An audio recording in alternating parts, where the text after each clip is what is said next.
नमस्कार, न्यूज 24 देख रहे हैं आप। मैं आपके साथ पूजा राठौर शर्मा। और चलिए सबसे पहले बड़ी खबर का रुख कर रहे हैं। आपको बता दें कि लोकसभा में आज दिल्ली संशोधन बिल तो पेश हो गया। उधर आप देखिए, बड़ी खबर सुप्रीम कोर्ट की तरफ से भी आई है। मणिपुर में कानून व्यवस्था नाम की कोई चीज नहीं है। कानून व्यवस्था खराब की एफआईआर दर्ज नहीं हो रही। मणिपुर में जांच की गति बेहद धीमी। सीजेआई ने ये तमाम बातें आज कही।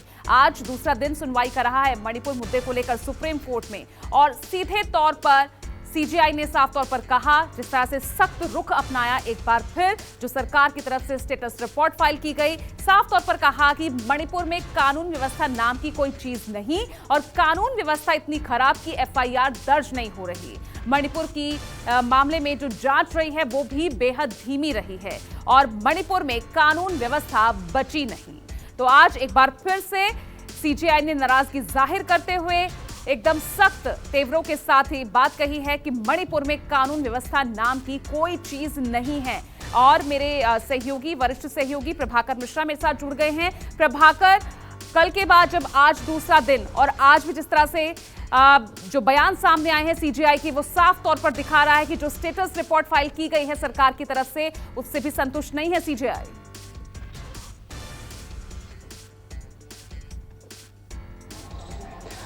निश्चित तौर पर जब चूंकि कल कोर्ट ने कहा था कि जो एफआईआर दर्ज हुए हैं, कल बताया गया था कि 6000 के करीब एफआईआर दर्ज हुए हैं और उसमें सरकार को ये बताना था कि वो एफआईआर जो दर्ज हुए हैं उसमें कितनी महिलाओं के खिलाफ यौन हिंसा से जुड़े हुए अपराध हैं, कितनी हत्या से जुड़े हुए अपराध हैं और कितने और अन्य तरह के अपराध हैं।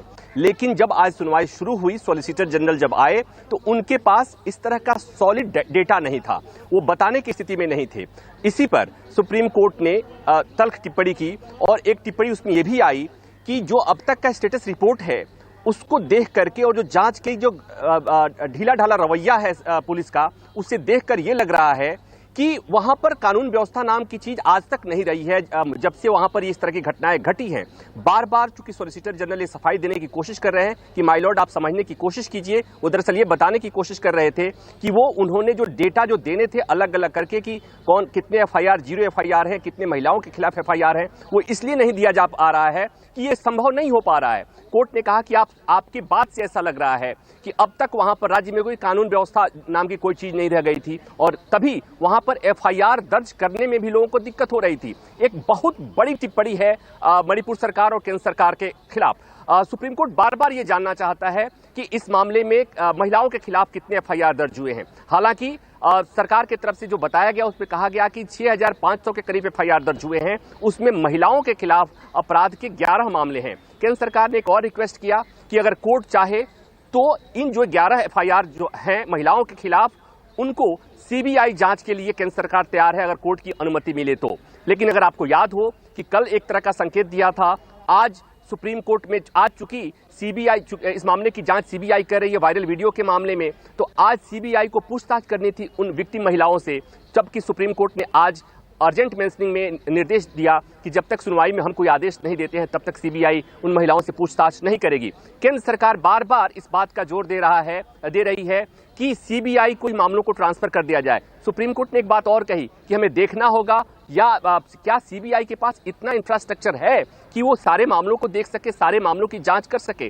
तो केंद्र सरकार ने कहा कि फिलहाल जो महिलाओं के खिलाफ मामले हैं उन्हें अगर सीबीआई को दे दिया जाए तो सीबीआई इस मामले में जांच करे। तो कुल मिलाकर ये कि स्टेटस रिपोर्ट से सुप्रीम कोर्ट सेटिस्फाइड नहीं है। दूसरा कि सुप्रीम कोर्ट ने कुछ सवाल पूछे थे, उसका जवाब नहीं था। उसमें सवाल मसलन वही था कि कितने अपराध महिलाओं के खिलाफ दर्ज हुए थे, कितने हत्या के थे और कितने अन्य अपराध थे। आज फिर सॉलिसिटर जनरल ने कहा कि कल ही आपने आदेश दिया था और इतना संभव नहीं था कि ओवरनाइट हम इस तरह के आंकड़े दे सकें। अगर आप हमें शुक्रवार तक का समय देंगे तो आपके सारे सवालों का हम जवाब दे देंगे। तो अभी भी सुनवाई चल रही है। सुप्रीम कोर्ट इस संबंध में कोई दिशा निर्देश या कोई हो सकता है कि केंद्र सरकार, जिस तरह से केंद्र सरकार ने एक तरह से कहे कि वहां पर कोर्ट के सामने समर्पण करती हुई दिख रही है। केंद्र सरकार की तरफ से सॉलिसिटर जनरल जो बताने की कोशिश कर रहे हैं, सुप्रीम कोर्ट कन्विंस होता हुआ नहीं दिख रहा है। तो एक तरफ से जब केंद्र सरकार के एडवोकेट जो सॉलिसिटर जनरल हैं, उनके बात से जब कोर्ट संतुष्ट नहीं हुआ तो अटॉर्नी जनरल को खड़ा होना पड़ा। लेकिन कोर्ट बार बार यही कह रहा है कि आपको बताना होगा। दरअसल एक बात और इसमें मैं जोड़ दूं कि आपको याद होगा जो वायरल वीडियो वाले घटना के अलावा भी मेघालय में एक घटना घटी थी जहां पर कार वॉश सेंटर की 2 महिलाओं के साथ गैंगरेप और हत्या कर दी गई थी। उसमें कोर्ट जानना चाहता था कि इस मामले में जांच की प्रगति क्या है, इस मामले में कितनी गिरफ्तारियां हुई हैं, और इसका सॉलिड जवाब सरकार के पास नहीं था। सरकार ने बस ये कहा कि कुछ लोगों का कि उसमें पूछताछ हुई है, 14 लोगों की और पूछताछ होनी बाकी है। सुप्रीम कोर्ट बार बार ये जानना चाहता था कि कितने लोगों का बयान दर्ज, कितने लोगों के बयान दर्ज हुए हैं, कितनी गिरफ्तारियां हुई हैं, लेकिन सुप्रीम कोर्ट सरकार के पास कंक्रीट कोई डेटा नहीं था, जिसके चलते सुप्रीम कोर्ट मुख्य न्यायाधीश और बेंच के जो बाकी जजेस थे वो बहुत ही असंतुष्ट दिख रहे थे। तो अब ये उम्मीद की जा सकती है, जैसा कि मैंने कहा, कि केंद्र सरकार जिस तरह से सरेंडर की है, हो सकता है कि केंद्र सरकार को थोड़ा समय सुप्रीम कोर्ट की तरफ से मिल जाए, क्योंकि बार बार सरकार ये कह रही है कि अगर शुक्रवार तक का समय दे दिया जाए तो हम पूरा डाटा के साथ आएंगे। बिल्कुल, और साथ ही प्रभाकर, क्योंकि सवाल ये भी कल उठा था कि सीबीआई जांच को लेकर, और यहाँ सुप्रीम कोर्ट की तरफ से, क्योंकि पीड़ित महिलाओं की तरफ से एसआईटी जांच के लिए वो चाह रही थी स्पेशल इन्वेस्टिगेशन टीम बने, तो क्या उसको लेकर भी आज फैसला आ सकता है, या फिर वक्त दिया जाएगा केंद्र सरकार को और उसके बाद ही सब डिसाइड होगा?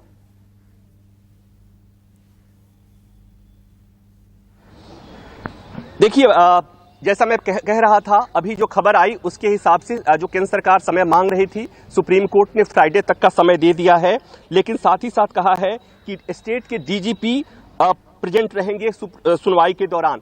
2 बजे सुनवाई होगी, 2 बजे सुनवाई होगी। तो सुप्रीम कोर्ट एक बार फिर केंद्र सरकार को समय मिल गया है, चूंकि जिस तरह से सॉलिसिटर जनरल कह रहे थे कि उनको समय चाहिए, इसलिए कि एक रात में पूरा डाटा नहीं दिया जा सकता था। तो अब कोर्ट ने राज्य के सबसे बड़े पुलिस अधिकारी को तलब कर लिया है कि शुक्रवार को सुनवाई के दौरान आप मौजूद रहिए। मतलब जो सवाल अब तक सॉलिसिटर जनरल से पूछा जा रहा था, अटॉर्नी जनरल से पूछा जा रहा था, अब सीधा सवाल राज्य के पुलिस प्रमुख से पूछा जाएगा, डीजीपी से पूछा जाएगा, और पूछा जाएगा कि 3 मई की घटना थी, एफआईआर दर्ज करने में 1 महीने का समय, 14 दिन का समय क्यों लगा, उसके बाद से उस पर कार्रवाई होने में समय क्यों लगा, ये सारे सवाल पूछे जाएंगे।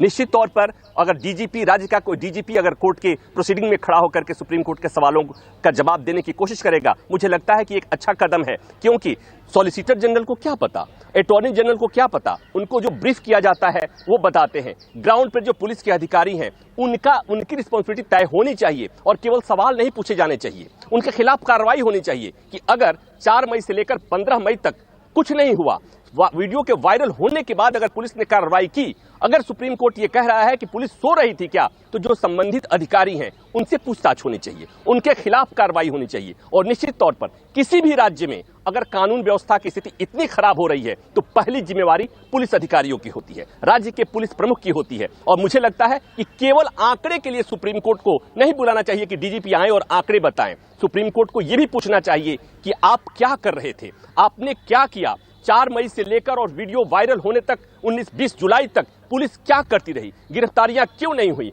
अब तक कार्रवाई क्यों नहीं हुई। ये तमाम बातें पुलिस प्रमुख से पूछा जाना चाहिए, क्योंकि अगर पुलिस प्रमुख पूरे राज्य के पुलिस मुखिया हैं तो उनके पास इन सवालों के जवाब होने चाहिए, और अगर वो जवाब नहीं दे तो राज्य के गृह मंत्री से भी पूछा जाना चाहिए। मुझे लगता है कि यही एक मौका है जब सुप्रीम कोर्ट को सख्त संदेश देना चाहिए, क्योंकि मामला केवल मणिपुर का नहीं है, अब मामला अलग अलग राज्यों से भी आ रहा है।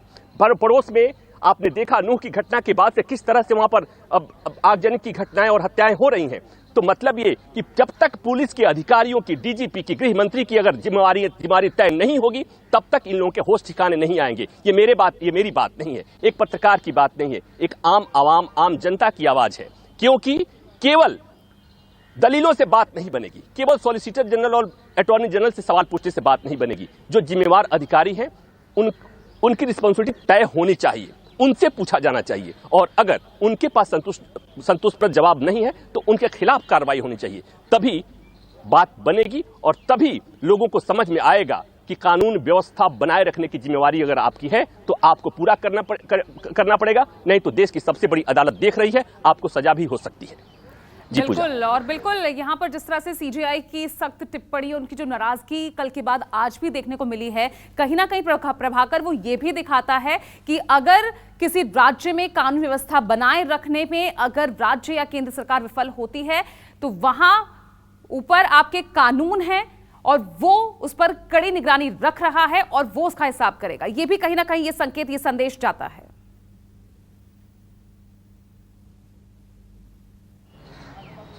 जैसा हम देखिए पूजा, मैं जैसे एक बात बार बार कह रहा था कि जब ये मामला मणिपुर का मामला यहां आया था, इसी सुप्रीम कोर्ट ने कहा था कि राज्य में कानून व्यवस्था बनाए रखने की जिम्मेवारी चुनी हुई सरकार की है, अदालत की नहीं है, इसलिए हम इसमें दखल नहीं देंगे। लेकिन उसके बावजूद भी राज्य सरकार वहां पर स्थिति बिगड़ने दी। केंद्र सरकार के दखल के बाद, केंद्रीय बलों की मौजूदगी के बाद वहां स्थिति खराब होती गई और उसके बाद सुप्रीम कोर्ट को अपने स्टैंड में परिवर्तन करना पड़ा, सुमोटो लेना पड़ा, संज्ञान लेकर के फिर सुनवाई करनी पड़ी। और अब ये बताता है कि राज्य में स्थिति खराब है। अगर सीजीआई की टिप्पणी आ रही है, सुप्रीम कोर्ट की टिप्पणी आ रही है कि 3 मई से लेकर के और अब तक वहां पर कानून व्यवस्था नाम की चीज नहीं रह गई है, ऐसा लग रहा है स्टेटस रिपोर्ट देख करके, तो जो जिम्मेवार है उससे तो सवाल बनता है, उससे पूछा जाना चाहिए। और जिम्मेवार कौन है, मैं बार बार यही बात कह रहा हूं, ये जिम्मेवार कौन है, उनकी जिम्मेवारी तय होनी चाहिए। अगर एफआईआर समय से दर्ज नहीं हुआ तो संबंधित पुलिस अधिकारी से सवाल होना चाहिए। अगर उसके पास जवाब नहीं है तो डीजीपी से सवाल होना चाहिए। अगर उसके पास भी जवाब नहीं है तो राज्य के गृह मंत्री से सवाल पूछा जाना चाहिए। और उसके बाद मुख्यमंत्री से सवाल पूछिए, देश के गृह मंत्री से सवाल पूछिए, देश के प्रधानमंत्री से सवाल पूछिए। लेकिन मुझे लगता है कि अभी डीजीपी को बुलाया गया है और सख्त संदेश देने की कोशिश है कि अब तक आप क्या कर रहे थे। कल कोर्ट ने कहा था कि जितने विलंब से एफआईआर दर्ज हुए, ये बता रहे थे कि पुलिस अकर्मणी सी स्थिति में थी, सोई सी लग रही थी, पुलिस ने कुछ नहीं किया। तो अब जिम्मेवारी है, जवाब दो, पुलिस देगी, पुलिस के बाद से डीजीपी जवाब देंगे, डीजीपी के बाद से राज्य के मुख्यमंत्री से पूछा जाना चाहिए। और मुझे लगता है कि अब कि सुप्रीम कोर्ट को कहना चाहिए उसी अंदाज में कि राजधर्म का पालन करो, नहीं पालन करोगे तो हमारे पास भी धर्मदंड है, हम आपको सजा दे सकते हैं। इसलिए कि सुप्रीम कोर्ट के पास आर्टिकल 142 में वो तमाम अधिकार हैं। जब राज्य में कानून, जब देश में कोई भी संवैधानिक संकट इस तरह की स्थिति आती है तो सुप्रीम कोर्ट को अपने अधिकार का पालन करने का उसके पास इतना है, वो दिया हुआ है, संविधान में लिखा हुआ है। तो मुझे लगता है पूजा, सुप्रीम कोर्ट अपने स्तर पर ये संदेश देने की कोशिश कर रहा है, चाहे वो कल की सुनवाई हो या स्वतः संज्ञान वाले मामले की बात हो या आज की बात हो, कोर्ट बार बार रिमाइंड कर रहा है। और ये कोई पॉलिटिकल पार्टी और ऑपोजिशन की तरफ से आई हुई टिप्पणी नहीं है, ये देश की सबसे बड़ी अदालत और मुख्य न्यायाधीश की टिप्पणी है। मुझे लगता है कि इसके बाद भी अगर सरकार नहीं संभलती है या नहीं जगती है तो कुछ नहीं हो सकता, क्योंकि अब देश को उम्मीद केवल सुप्रीम कोर्ट की तरफ ही बचा है। सब लोग इधर ही उम्मीद भरी निगाहों से देख रहे हैं। तो सुप्रीम कोर्ट कल परसों से इस भूमिका में आता हुआ दिख रहा है। उम्मीद की जानी चाहिए कि सुप्रीम कोर्ट की सक्रियता के बाद से मणिपुर में जिन लोगों को न्याय मिलना है उनको न्याय मिलेगा, स्थिति में सुधार होगा। और जो सरकार, निकम्मी सरकार, जो सरकार वहां पर कार्रवाई नहीं कर रही है, जो अधिकारी कार्रवाई नहीं कर रहे हैं, वो भी सबक लेंगे सुप्रीम कोर्ट की आज की सुनवाई। और जब कल सुनवाई होगी, जब डीजीपी को तलब किया गया है, डीजीपी से सवाल पूछा जाएगा तब। ठीक है, तो अब इस मामले में जो अगली सुनवाई है वो अब शुक्रवार को दोपहर 2